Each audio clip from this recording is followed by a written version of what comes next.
Hi everybody, I'm Randy Bloom with Grace Communion International and Church Multiplication Ministries, and we're going to chat here for a little bit with Greg Pugh. Greg's a good friend of mine, good friend of ours. He's an experienced church planter, and he is now also the Director for Church Planting and Development for the Evangelical Free Church of America in the Rocky Mountain District, right?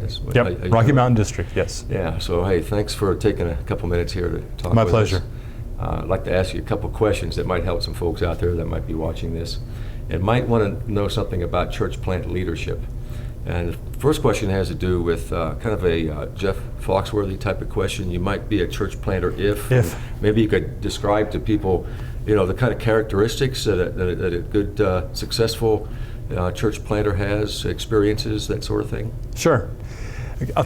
Maybe I can phrase it that way. You might be a church planter if. I think one of the top things would be you might be a church planter if you find that you have a heart for lost people, that you're a little bit dissatisfied with in terms of our nation and the church in our nation needs to grow. Paul was the prime example of that. He was called and went off to be an apostle to the Gentiles because he saw a people group that really needed the Lord. And so you might be a church planter if you have a heart for people and recognizing there's some people out there who need to know the Lord.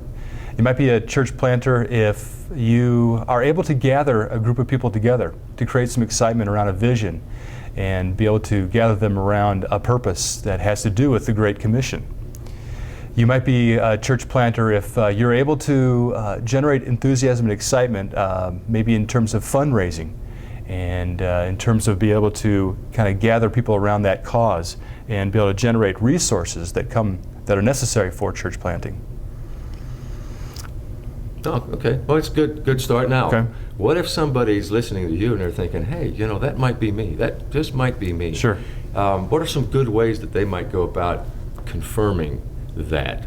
Just kind of, be on the safe Sure. side, not to run off, and just go charging into this thing. Sure. But what are some good ways to confirm that? Yeah, that's a great question, because I think many people think, I'd love to do that. I have a heart for it. Maybe I even like to start a church with a particular idea in mind. Well, you need to be able to be somebody who, to confirm that, you're able to gather people together. You're able to even multiply yourself. You're able to maybe start a small group and to grow that group and to invest yourself in another person. I think you need to go through an assessment process, taking a look at the call and what it looks like to have a call. What does it look like to have certain competencies? To have someone come alongside and look at your character and the things that God is doing in your life and how He's shaping you and molding you into that type of person that you need to be. I think a lot of those things have to do with just having someone from the outside look at you and see and assess what's going on. Obviously, I know that you have started and established a lot of those processes. You have an assessment process. You have a boot camp, some training. All those things are great factors. I think one of the keys really is having a coach as well. And to develop a coach, whether that leads you into church planting or just even maturing in your own life for whatever ministry you might be involved in, having a coach is invaluable. Someone who can help process, where your life is going, what God is doing, the things that sometimes we're blind to about our own lives, that we need someone who will speak truth in our lives. I love sometimes watching American Idol. And sometimes when you hear somebody get up and they think they can sing, you go, they need a friend in their life to be honest with them. And sometimes we need a friend in our lives to be honest with us.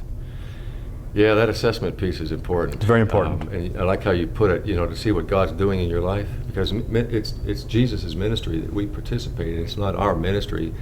And it does help to take a look at what has Jesus been doing in my life, and has been doing and is doing, but also to get somebody else who might have Absolutely. a little more objective viewpoint of that, because frankly we can kind of have a rosy-colored look of ourselves sometimes. Sure. and get confused over that. But so first steps would be what then in the process of somebody that want to really get after this? Sure. I think like you mentioned, that one of the key first steps is really having somebody from the outside examine your life to see whether this is really truly from the Lord or not. Then I think you need to start that learning process, what that looks like. Some of those processes are looking at someone who could be a coach for you. You want to start learning and maybe doing some reading, maybe doing some research. You look at the assessment process. Then you start needing to look at models. In terms of what do I feel most comfortable? What fits my personality? What fits my style of ministry in the past? In addition to that, are there people around me that could be a part of my team? I would, from the very beginning, establish a prayer team. Maybe even try to find 100 people or 50 people that would pray for you during this process and how you look at it. Having a church back you is, I think, would be key as well. Part of that also is to be able to start raising funds for that necessary process. And of course, we talked about the boot camp, getting some key training, looking at what those steps are involved in. Those are all really key. I think you want to look at some of those model things, look at some examples, find some people in the past who've done it, and that coaching piece. Okay, good. Thanks. I appreciate you sharing all this from your experience and personal experience in working with others as well. And boy, thank you for listening in. If you've been listening to Greg and you're beginning to get the idea that this is something God's called you for, and you'd like some more information, you'd like some help with assessment, some training, coaching, please contact Church Multiplication Ministries.